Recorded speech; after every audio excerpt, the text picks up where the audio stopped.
우리는 이미 날마다 결정해야 될 일들이 앞에 놓여 있습니다. 놀 것이냐, 또 일할 것이냐. 우리가 피곤하면 쉬어야 되고, 또 일을 해야 될 상황에서는 일을 해야 됩니다. 그래서 범사가 다 이 때가 있다라고 성경은 말해주고 있습니다. 전도서 3장에 범사에 기한이 있고 천하만사가 다 때가 있나니 날 때가 있고 죽을 때가 있으며 심을 때가 있고 심은 것을 뽑을 때가 있으며 죽일 때가 있고 치료할 때가 있으며 헐 때가 있고 세울 때가 있으며 울 때가 있고 웃을 때가 있으며 슬퍼할 때가 있고 춤출 때가 있다. 우리가 이 말씀을 대하면 드는 생각이 어떤 일을 하는가 하는 것이 중요한 게 아니라 때에 맞춰서 일하는 것이 참 중요하겠구나, 이런 생각을 해봅니다. 이것이 옳다, 이것이 그러다, 우리가 미리 판단할 수 없는 것이 있다라는 것이죠. 때가 되고 상황이 바뀌면 이게 옳았던 것이 나중에는 틀린 것이 될 수도 있고, 이전에는 이 틀렸던 것이 옳은 것이 될 수도 있기 때문에 그렇습니다. 그래서 우리가 지금 알고 있는 모든 좋은 것과 나쁜 것은 어찌 보면 상황이 변하지 않고 이 정상적인 상황이었을 때 이것이 좋은 것이고 나쁜 것이다, 이런 지식에 대한 것이지, 어떤 상황이 바뀌게 되면 이 모든 지식은 다 쓸모가 없어질 수가 있다라는 것입니다. 그래서 우리는 이 때를 알아야 되는데, 이 때를 안다라는 것이 현재의 때도 알기 힘들고, 나아가서 현재는 어느 정도 파악이 되겠지만 그 다음에 무슨 일이 일어날지는 전혀 모르는 거예요. 그래서 어떤 사람이 지금 내가 이 아파트를 지금 사야 되겠다라고 했는데, 지금은 아파트 살 때기라는 것은 그가 이제 여러 가지로 추론해 보니까 알겠는데, 앞으로 4년, 5년 후에는 어떻게 될지 잘 모르는 거예요. 그렇기 때문에 지금 아파트를 사는 것이 옳은 일인지, 아파트를 안 사는 것이 옳은 일인지 누구도 확신할 수가 없는 겁니다. 특별히 이런 일들이 참 많아요. 주식도 미래가 불분명하기 때문에 더 그렇고, 또 대학교 진학도 내가 정말로 이과를 내가 선택을 했는데 10년 후에 내가 이제 한참 일해야 될 때 그 분야가 사라져 버릴 수도 있는 거예요. 그러면은 내가 열심히 수고한 것이 참 헛된 것이 되는 것이고 잘못된 것이 되는 것입니다. 그래서 그런 것 같아요. 우리 인간이 선악을 내가 알 수 있다, 또 선악을 알아야 한다 하는 것은 욕심이라는 것입니다. 욕심. 그래서 하나님께서 선악을 알게 하는 나무의 열매를 따먹지 못하게 한 것 같아요. 내가 선악을 알아야 되겠다. 그렇죠. 정상적인 상황에서는 이게 선과 악을 어느 정도 구분할 수 있을 수도 있어요. 물론 그것도 쉬운 일은 아니지만. 그러나 앞으로 무슨 일이 전개될지 모르는데, 그 복잡한 상황에서는 우리 인간은 선악을 알 수가 없는 것이죠. 뭐가 옳고 그른지를 알 수가 없는 것이죠. 오직 알고 계시는 분은 하나님 한 분밖에 없는 줄 믿습니다. 하나님께서는 현재 일도 주관하실 뿐만 아니라 장래의 일까지 하나님께서는 다 알고 계시고 거기에 맞추어서 우리를 이끌어 가시는 거예요. 그래서 우리는 하나님께 맡기고 하나님께 묻고 하나님을 이렇게 따라가는 것이, 그것이 참된 지혜고, 그게 계속해서 우리가 이 잘못된 것을 우리가 따르지 않고, 잘못된 것을 행하지 않고 옳은 것을 계속 행할 수 있는 그러한 방법인 줄 믿습니다. 오늘 본문은 마리아에 대한 이야기입니다. 이 마가복음에서는 누군가에 대한 어떤 여인에 대한 이름이 없지만 요한복음에서는 분명히 마리아다라고 이야기합니다. 그것도 막달라 마리아가 아니고 여기서 마리아는 이 죽었다가 다시 살아난 나사로의 여동생 마리아, 그 언니는 마르다인 그 마리아를 말합니다. 이 마리아에 대한 이야기가 성경에 많이 나옵니다. 그리고 예수님께서 마지막에 이 마리아에 대한 이야기를 또 하시면서 십자가에 돌아가시기 직전에 이야기하시면서 이 복음이 전파되는 것, 내가 너희를 위해서 십자가에 죽고 또 다시 살아난 이 복음이 전파되는 어디든지 이 여인이 행한 일도 함께 이렇게 알려지게 할 것이다, 이렇게 말합니다. 이 여자가 행한 일도 말하여 그를 기억하리라, 이렇게 말합니다.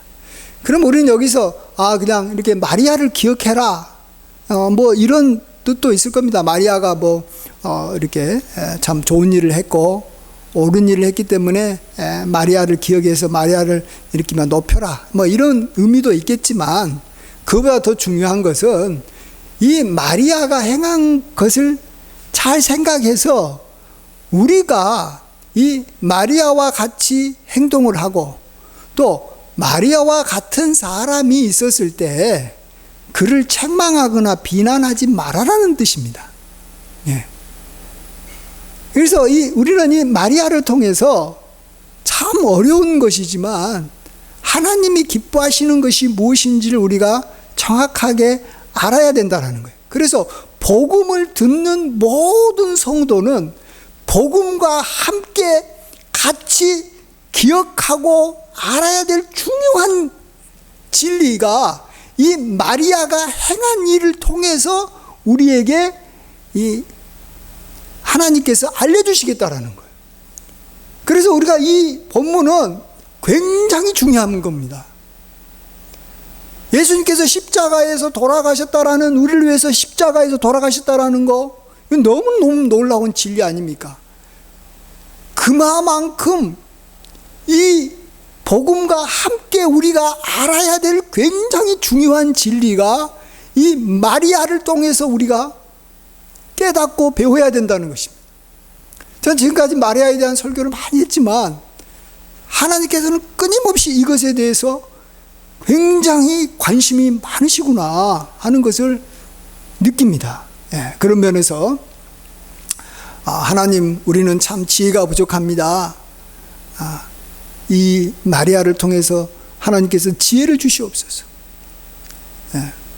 후히 주시고 꾸짖지 아니하신 하나님께 너희가 지혜가 부족하거든 구하라 그랬으니까, 하나님 이 시간, 하나님 꼭 이 시간 나에게 지혜를 주시옵소서, 이런 기도를 하면서 오늘 한번 본문 말씀을 우리 같이 한번 생각해 보고자 합니다. 여기 보면 예수님께서 베다니에서 이렇게 식사를 하실 때 이 베다니에 사는 이 마리아가 값진 향유 한 옥합을 깨뜨려서 예수님 머리에 붓지 않습니까? 근데 핵심은 그게 아니고요. 오늘 본문의 핵심은 이걸 가지고 어떤 사람들이 이것은 정말 300데나리온이나 나가는 값진 향유 아니냐, 1년치의 연봉에 해당하는 그러한 귀한 거 아니냐, 이것을 팔아서 가난한 사람에게 줬으면 좋겠다라는 말을 제기한 겁니다. 이것 때문에 지금 굉장한 중요한 이 진리를 우리가 생각해 볼 수 있는 그러한 이 계기가 된 겁니다. 자, 그러면서 이 마리아가 행한 것에 대해서 아주 이렇게 책망을 합니다. 우리도 이런 상황이 되면 사실은 마리아와 같은 행동은 뭐 할 수도 있고 안 할 수도 있을지 모르겠지만, 누군가가 마리아와 같은 행동을 할 때 우리가 그것을 과연 칭찬할 수가 있겠는가? 나아가서 나도 다른 사람처럼 마리아의 하는 것을 비난하고 혹시 공격하지는 않을까, 우리가 한번 우리가 그런 측면에서 우리 자신을 좀 돌아봤으면 좋겠습니다. 자, 이것에 대해서 예수님은 마리아가 맞았다. 마리아가 참 내게 좋은 일을 했다.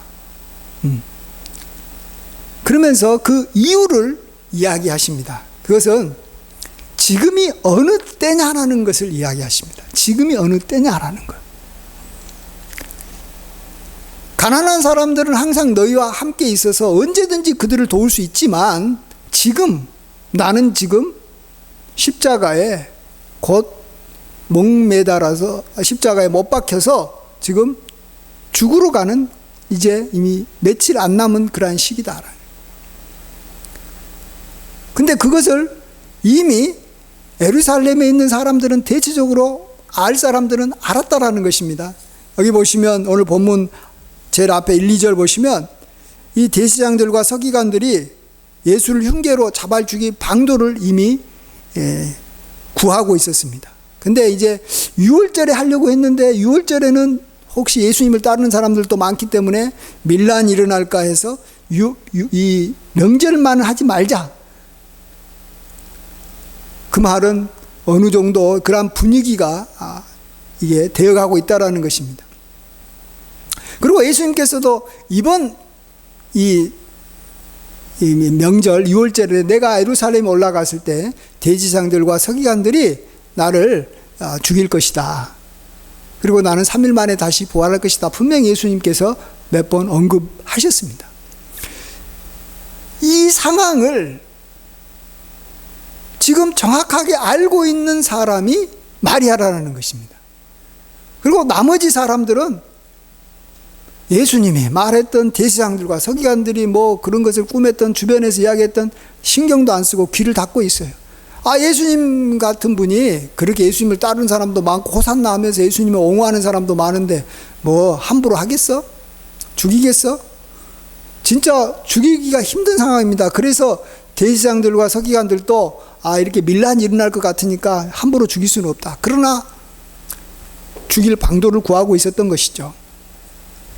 이럴 때 마리아는 예수님이 십자가가 아니라도 어쨌든 예수님께서 죽임을 당할 수 있겠구나 하는 것을 알고 있었고, 또 예수님이 하신 그런 말씀도 뭐 제자를 통해서 간접적으로 들었을 때 그가 그것을 그대로 이렇게 믿었던 것 같습니다.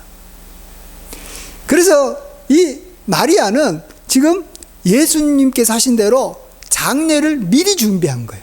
원래는 죽었을 때 이 향유를 이렇게 붓는 것이죠. 시체가 이렇게 썩을 때 더 이상 이렇게 냄새가 안 나도록 향유를 부은 것인데 미리 향유를 부으면서 이렇게 장례를 준비하고 있었던 것입니다. 자, 이것이 예수님에게는 너무너무 귀한 것이었다라는 거예요. 너무너무 좋은 일이었다라는 것입니다. 근데 그러한 마리아를 보면서 어떤 사람들, 특별히 가룟 유다와 예수님의 제자들까지 포함해서 많은 사람들이 비난할 때 그들이 근거로 내세운 게 뭐냐 그러면, 야, 그게 너무 비싼 거 아니야. 싼 것도 아니고 굉장히 비싼 건데 그걸 갖다가 낭비하느냐, 이걸 팔아서 가난한 사람들한테 줘야 되지 않느냐, 이렇게 말한다는 것입니다. 지금 상황과 때를 고려하지 않으면 제자들과 이 어떤 사람들이 말한 이 주장이 100% 맞는 거죠. 아니, 가난한 사람들한테 우리가 가진 것이 있으면 그걸 팔아서 나누어 줘야죠.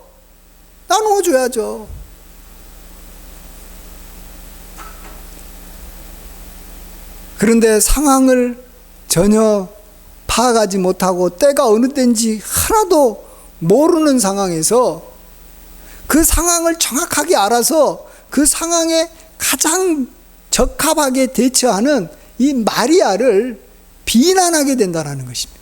그것도 굉장히 그럴듯한 말로, 평상시 때 그런 말을 하면 너무나도 중요한 말이고 그래야만 되는 그러한 굉장히 옳은 이야기를 가지고 마리아를 막 공격한다라는 것입니다.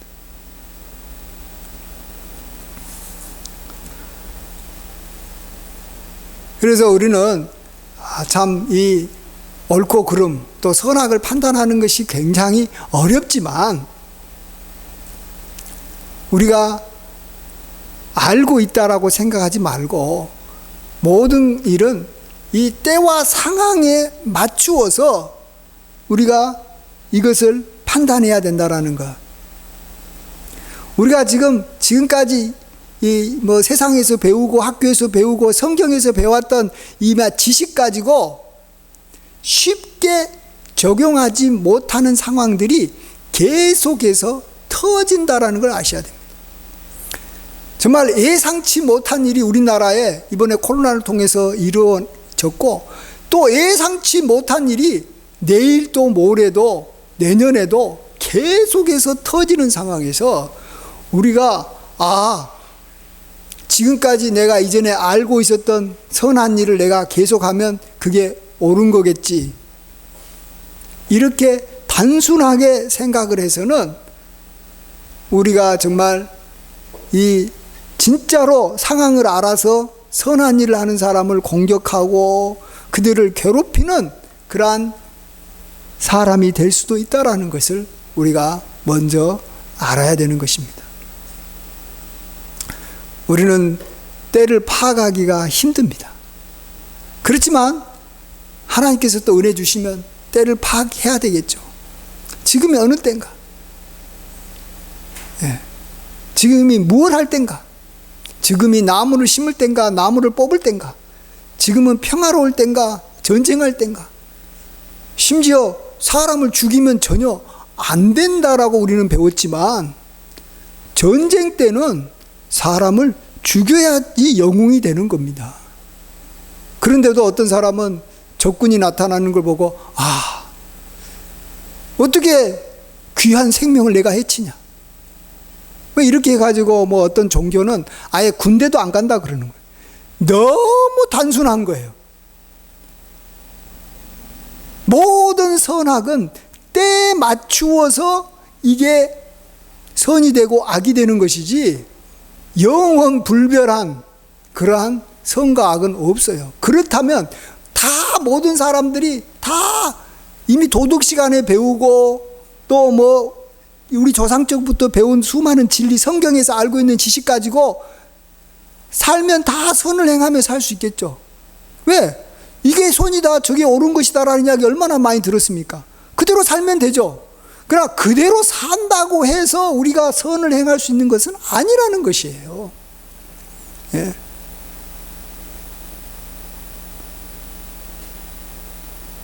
요즘에 이 명성교회를 통해서 이렇게 세습에 반대한다고 사람들이 또 다시 또 이번 월요일날 총회를 앞두고 난리를 칩니다. 이때도 우리가 그들이 하는 말만 들어서는 안 됩니다. 세습? 뭐 좋을 수도 있고 나쁠 수도 있고 권장할 때가 있고 권장하지 않아야 될 때가 있고 또 성경에서도 그걸 명확하게 이야기하지도 않았어요. 그러나 사회적 분위기나 대체적인 걸 봐서는 요즘에 이 삼성그룹도 자기 아들한테 뭐 이렇게 물려주지 않는다라고 뭐 말할 수밖에 없는 그러한 상황인데 뭐 하물며 뭐 교회를 자기 아들한테 물려주는 것이 그게 좋지 않다라고 말하는 힘이 더 셉니다.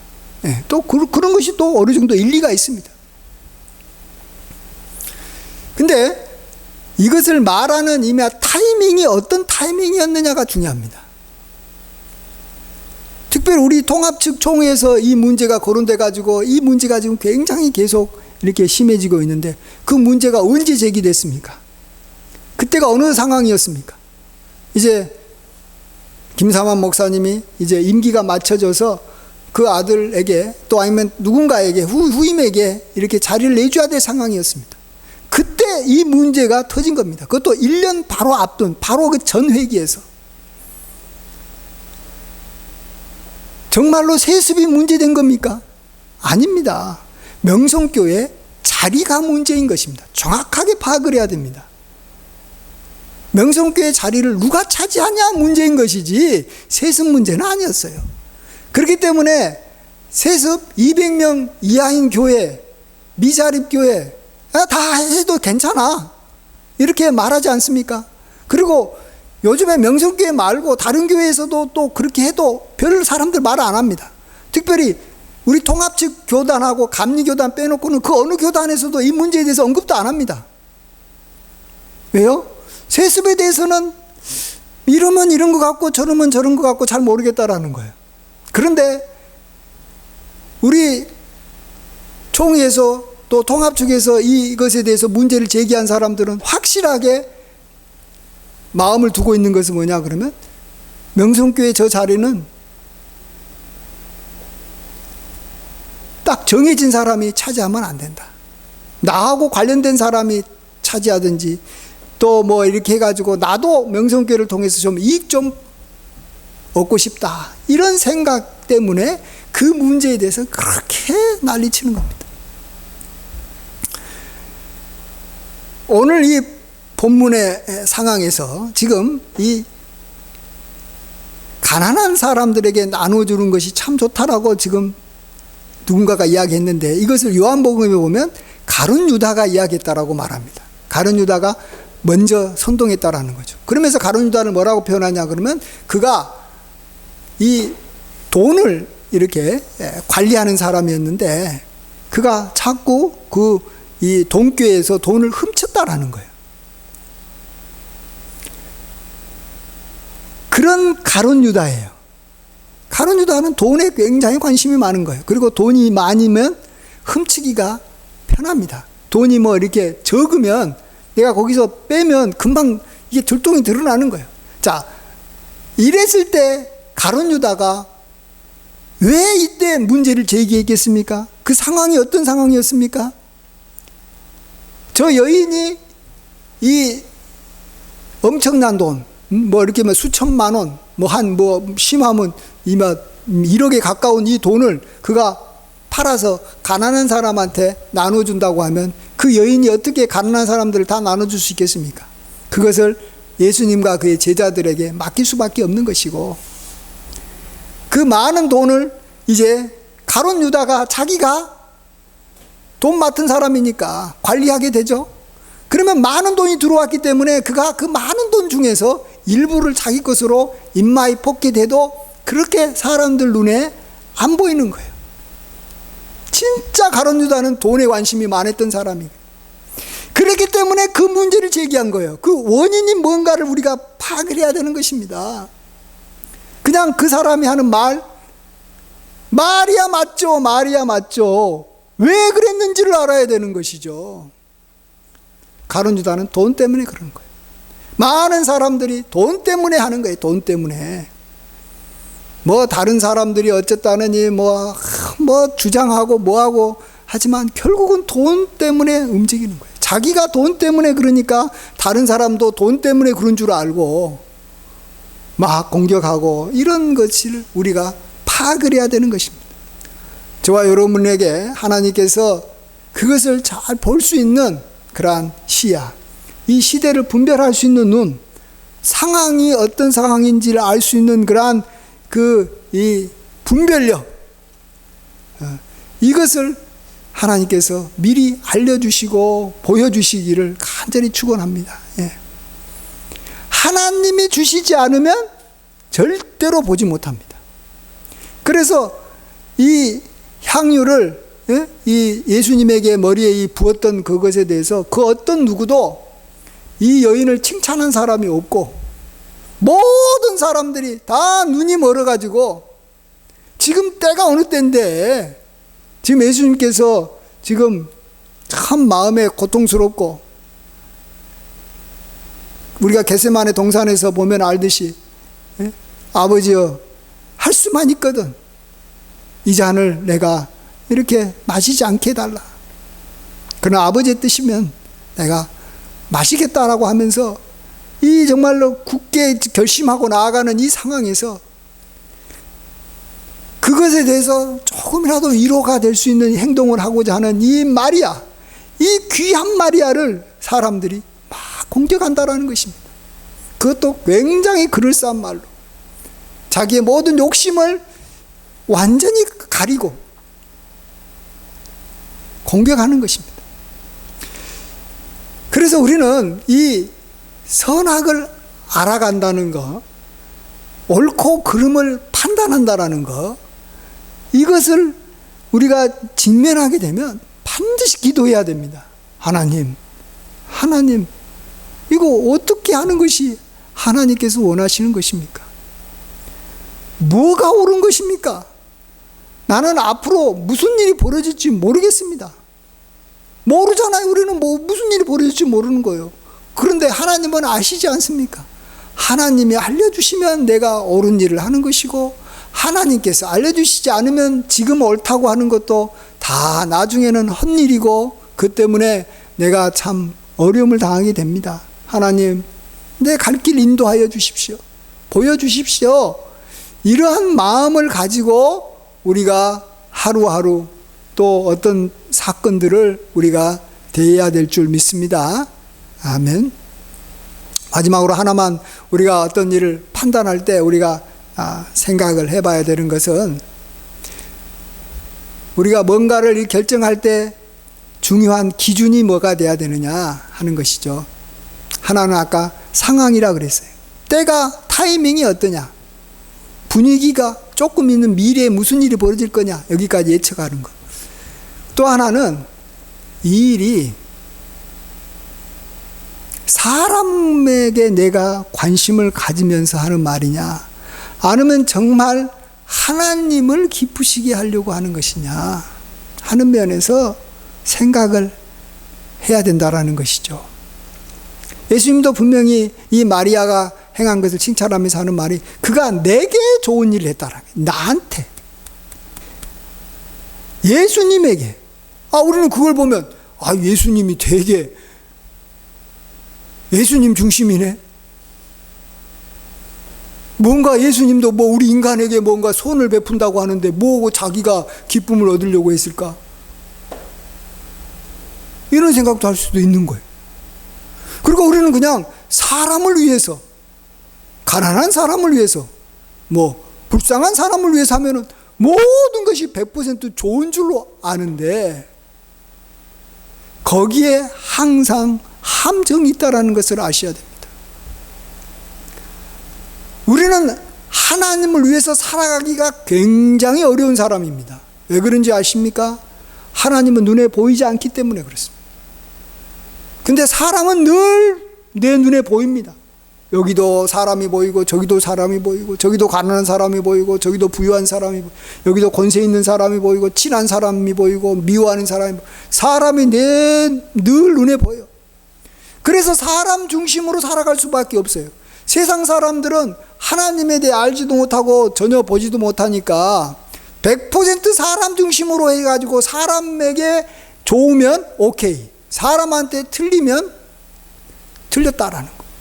그러나 우리 그리스도인들은 그러면 안 돼요. 우리 그리스도인들은 사람에게 좋게 한다고 하면서, 말은 그렇게 하면서, 그것 때문에 하나님께 우리가 드려야 될 영광을 사람이 취하게 된다면, 우리는 그것이 우리가 굉장히 조심해야 되는 것입니다. 근데 하나님은 눈에 보이지 않는 거예요. 그러니까 우리는 항상 하나님에 대해서 마음이 떠날 수밖에 없어요. 아웃 오브 사이트, 아웃 오브 마인드라고, 보지 않으면 마음이 떠나는 거예요. 그래서 우리가 알아야 되는 것은, 나는 하나님을 위해서 살기가 힘들다라는 거예요. 기본적으로. 왜? 하나님이 안 보이니까. 그러나 사람은 늘 보이니까 내가 사람 중심으로 살기가 굉장히 쉽다라는 거예요. 그래서 보세요. 그 많은 사람들 중에서 오로지 마리아 한 사람만 예수님의 장례를 미리 준비하고 예수님을 기쁘시게 하는 일을 했지. 그 수많은 제자들, 그렇게 따랐던 제자들, 예루살렘에서 막 예수님께 환호했던 그 어떤 사람도 예수님을 기쁘시게 하지 않았다라는 것입니다. 그들 머릿속에는 오직 가난한 사람들밖에 없었어요. 그것이 나쁜 것은 아니지만 하나님을 보지 못한 거예요. 마리아가 왜 이러한 진짜로 복음과 함께 꼭 우리가 알아야 될 진리를 행한 여인이 됐느냐? 그건 평상시 때 마리아가 예수님과 굉장히 가깝게 지내려고 굉장히 노력했기 때문에 그럽니다. 비난받으면서까지. 우리가 잘 아는 대로 마르다 마리아 비유 있지 않습니까? 그거 비유가 아니죠. 그 이 사건 알잖아요. 예수님이 제자들과 함께 왔을 때 마르다는 그냥 식사 준비하는데 정신이 없어요. 얼마나 잘한 일이에요. 그러나 이 마리아는 이 언니로부터 비난받으면서도 끝까지 예수님 발 앞에 앉아서 예수님의 이야기 듣는 거예요. 그때 예수님이 분명히 말했잖아요. 이 여인이 결코 좋은 일을 빼앗기지 아니하리라. 그래서 좋은 일을 했고 또다시 좋은 일을 하는 거예요. 예수님과 늘 가까이 하고 예수님을 함께 했다라는 거예요. 그 다음에도 오늘 보면 바로 앞에 무슨 일이 벌어졌냐 그러면 이 자기 오빠 이 나사로가 죽었을 때 예수님을 이렇게 초청했지만 예수님이 안 갔잖아요. 그래서 나사로가 죽었어요. 근데 나사로가 죽고 난 다음에 예수님이 그 베다니의 마을로 들어온 거예요. 그러자마자 이 마르다는 뛰어가서 그 마을 가가지고 예수님 만나가지고 왜 그랬냐라고 막 말하면서 이렇게 합니다. 근데 마리아는 어떻게 했는지 아세요? 집에 가만히 있는 거예요. 이 말은 뭡니까? 예수님이 자기 집까지 오실 거라고 생각한 거예요. 근데 예수님이 안 가는 거예요. 이 마리아 마르다 집에 안 가는 거예요. 나중에서야 그걸 알고 이제 마리아가 예수님이 있는 마을로 가가지고 자기 이야기를 합니다. 그러면서 예수님이 이 마리아 이야기를 들으면서 웁니다. 여러분, 모든 사람들 중에서 예수님은 울게 했던 유일한 여인입니다. 마리아가. 여러분, 마리아가 얼마나 대단한 여인이냐. 자기가 우는 게 아니라 예수님이 울게 만든 여인이에요. 우리는 아무나 우는 게 아닙니다. 정말로 자기를 사랑하는 사람이 마음이 아프면, 자기가 사랑하는 사람이 힘들어하면 그걸 보는 순간에 우는 거예요. 예수님이 왜 울었는지 알아요? 마리아의 사랑을 알았고, 마리아가 그렇게 자기 오빠 때문에 고통을 느낀다는 것을 예수님이 느끼는 순간에 예수님이 우신 거예요.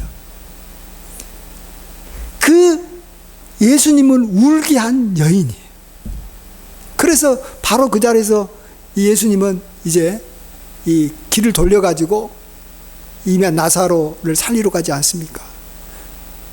사실 예수님은 이 나사로를 다시 살렸기 때문에, 그것 때문에 너무 유명해져 가지고 이제 예수님을 죽이는 날짜가 더 가까워진 거예요. 어쨌든 예수님은 이 마리아와 관계가 그렇게 깊은 거고, 마리아도 예수님이 자기 집안에 와서 자기하고 이 집에서 이야기하는 그런 관계로 예수님을 알고 있었어요. 굉장히 친밀한 관계로. 근데 많은 사람들은 그냥 길거리에서, 많은 사람들이 보는 데서 예수님하고 대화하고 서로 이야기하고 공개적으로 이야기하고 비밀스럽게 예수님만과 나와의 시간을 우리가 개인적으로 갖는 사람, 개인적으로 골방에서 기도하는 사람, 정말로 예수님을 향해서 마음으로 찬양하는 사람, 이런 사람이 돼야 되는 것입니다. 정말로 예수님의 말씀을 사모해서 예수님의 말씀을 간절히 읽고 예수님을 알아가려고 하는 사람, 그런 사람이 돼야지만이 예수님께서 기뻐하는 것이 뭔지를 아는 것이에요. 근데 그런 건 하지 않고 요즘 사람들이 어떻게 살아가냐, 사람들이 뭘 원하냐, 온통 관심이 눈에 보이는 사람한테 빼앗겨가지고 눈에 보이는 것만 쫓아가는 사람이, 그가 교회 생활을 몇 년 하더라도 하나님 앞에서 정말로 교회에 와서 정말 하나님 만날 수 있냐라는 거죠. 하나님의 집에서 사람들만 만나고 다시 돌아가고 성전 뜰만 받고 돌아가는 일들이 얼마나 많습니까? 정말 하나님을 만나고 하나님하고 대화하고 정말로 하나님과 함께 위로받고 하나님께서 정말로 자기를 이렇게 만져주는 걸 경험하고 우리가 주의 전을 떠나야 되는데, 오늘 또 참 어느 집사님하고 어느 목사님하고 나가 느린 이야기를 하고, 나는 오늘 또 교회에서 이런 이야기하고 나 즐거웠고 나는 기뻤어. 우리가 그런 삶의 패턴으로 살면 이 마리아 같은 삶도 못 살 뿐만 아니라, 문제는 마리아 같은 사람이 나타나면 막 죽이듯이 책망하는 거예요. 왜? 쟤는 사람한테 도움이 안 된다는 거예요. 우리 교회에 도움이 안 된다는 거예요. 많은 사람들을 힘들게 한다는 거예요. 그러나 진정 그가 정말 예수님의 마음을 알아서, 어떻게 인간이 하나님을 위로한다는 말을 할 수가 없는데 심지어 하나님을 위로하는 위치에까지도 오를 수 있다는, 하나님을 울게 하는 그러한 상황까지도 만들어갈 수 있다는 거예요. 그건 유일하게 한 게 마리아예요. 그래서 여러분이 정말 하나님 마음이 합한 자, 저는 구약에서는 다윗이라고 한다면 신약에서는 마리아다. 나사로 여동생 마리아다. 그래서 우리 주보 앞에다가 이제 마르다 마리아 그림 오면서 마리아, 이전까지 다윗을 했지만 이제 마리아를 합니다. 여러분이 앞으로 계속 올 한 해 동안 이 마리아에 대해서 좀 알아가시고, 마리아를 그렇게 정말로 우리가 귀히 여기고, 우리가 복음을 알았으면, 예수님의 복음을 알았으면 당연히 마리아에 대해서는 정확하게 알아야 돼요. 복음의 비밀이 굉장히 깊듯이 이 마리아에 대한 비밀도 굉장히 깊습니다. 그리고 그가 행한 일을 잘 기억해서 우리가 배우고 다른 사람한테도 가르치는 일을 하면 되는 거예요. 우리가 뭘 전한다고요? 내 자신에게는 반드시 마리아를 가르쳐야 돼요. 요즘에는 예수님만 전하지 마리아에 대한 이야기를 안 하니까 선을 행한다고 하고 악을 행하고, 그러다가 서로 막 싸우고 다투고 분쟁하는 일이 얼마나 많습니까? 다 하나님의 이름으로, 복음으로. 왜요? 마리아를 모르니까 그러는 거예요. 마리아처럼 안 사니까 그러는 거예요. 마리아가 안 됐으니까, 마리아 같은 사람이 교회에 없으니까, 마리아 같은 사람을 괴롭히니까 지금 문제가 생기는 거예요. 그래서 예수님께서 이 복음이 전파되는 곳에는 이 여인이 행한 일도 말하여 그를 기억하리라.